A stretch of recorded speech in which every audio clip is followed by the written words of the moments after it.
અમદાવાદમાં ભારતની પ્રથમ એન્ડ ટુ એન્ડ ઓસેટ ફેસિલિટીનો પ્રારંભ થયો છે। મુખ્યમંત્રી ભૂપેન્દ્ર પટેલ અને કેન્દ્રીય મંત્રી અશ્વિની વૈષ્ણવે આ પ્રારંભ કરાવ્યો છે। CGSMએ સાણંદ ખાતે આ શરૂ કર્યો છે પ્લાન્ટ। સેમિકન્ડક્ટર ક્ષેત્રે સર્વોપરિતાની દિશામાં ભારતનું આ પહેલું પગલું છે।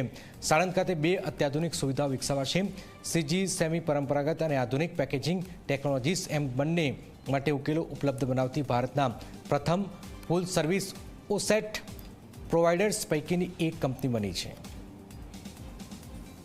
દેશનું સપનું હતું કે સેમિકન્ડક્ટર પ્લાન્ટ અને એ ઇન્ડસ્ટ્રીઝ ભારતમાં આવે, એના માટેનો પ્રયત્ન ઘણા વર્ષો થયો, પણ સક્સેસફુલી માનનીય વડાપ્રધાનના હાથે આપણા ત્યાં આગળ અત્યારે જે તમે આજે જે જોઈ રહ્યા છો એ સેમિકન્ડક્ટરના પ્લાન્ટ ગુજરાતમાં 4 પ્લાન્ટ છે અને 4 પ્લાન્ટમાં અત્યારે જે પોઝિશન જોઈ રહ્યા છે કે ઝડપથી made in India, make in India, made in India એ ચીપ આપણે જોઈશું। એટલે આપણા બધા માટે ગૌરવની ક્ષણ છે કે સેમિકન્ડક્ટર પ્લાન્ટ અને એ ઇન્ડસ્ટ્રીઝ આપણા ભારતમાં આવે અને ભારતમાં જ્યારે ગુજરાતમાં છે તો મારા માટે તો ગુજરાતી, હરેક ગુજરાતી માટે ખૂબ ગૌરવની વાત છે। આપણે ખૂબ સારી રીતે ઇન્ડસ્ટ્રીએ પણ ખૂબ સારી રીતે ખૂબ ઝડપથી કામ કર્યું છે। સરકાર તરફથી પણ એમને કોઈ મુશ્કેલી ના પડે એનું પૂરેપૂરું ધ્યાન આપણા તરફથી પણ રાખવામાં આવ્યું છે। केंद्रीय आईटी मिनिस्टर अश्विनी वैष्णव अपने साथ जोड़ा है, तुमने साथ बात करीशू। वैष्णव जी, एक सपना देखा था कि सेमीकंडक्टर का हब हो, जो सेमीकंडक्टर पॉलिसी बनी और अब जाके पहली पायलट लाइन आज कैसे देखते हैं?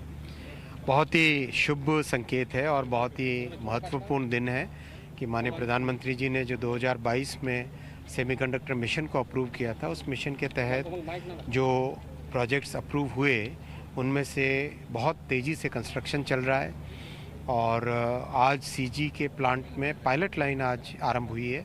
वैसे ही माइक्रॉन के प्लांट में भी कंस्ट्रक्शन बहुत तेज़ी से चल रहा है, वहाँ भी पायलट लाइन बन रही है, उसका भी पायलट लाइन जल्दी कंप्लीट होगी। केन्स में भी वैसा ही हो रहा है। तो ओवरऑल देश में सेमीकंडक्टर जो कि एक महत्वपूर्ण इंडस्ट्री है, सेमीकंडक्टर हर चीज़ में उपयोग में आता है। चाहे आप कार मैन्युफैक्चर करो, चाहे टेलीकॉम मैन्युफैक्चर करो, चाहे मिसाइल बनाओ, चाहे ड्रोन्स बनाओ, हर चीज़ में सेमीकंडक्टर की उपयोगिता होती है। तो देश में मैन्युफैक्चरिंग सेक्टर को बढ़ावा देने के लिए सेमीकंडक्टर की बड़ी उपयोगिता है। इसीलिए प्रधानमंत्री जी ने इतना बड़ा एक कदम उठाया और सेमीकंडक्टर मिशन को अप्रूव किया और उसी में आज का दिन एक महत्वपूर्ण दिन है। सर, एक महत्वपूर्ण सवाल, केवल कुछ गिने चुने देश थे जो सेमीकंडक्टर बनाते थे, अब जाके भारत ने पहल की है।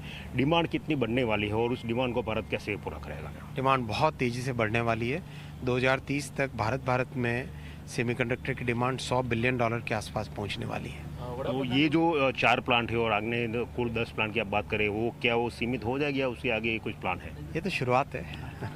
शुक्रिया। तो તમે જોયું કે આ હતા કેન્દ્રીય આઈટી મિનિસ્ટર અશ્વિની વૈષ્ણવ, જેમનું કહેવું છે કે આ માત્ર શરૂઆત છે અને જે સપનું ભારતના પ્રધાનમંત્રીએ જોયું છે તે ધીરે ધીરે સાકાર થવા જઈ રહ્યું છે। આજે જે પાયલટ લાઇનની શરૂઆત છે ત્યાંથી દેશની પ્રથમ made in India semiconductor chip બહાર આવશે। કેમેરા પર્સન એસપી શર્મા સાથે ગૌરવ પટેલ, ઝી મીડિયા, અમદાવાદ।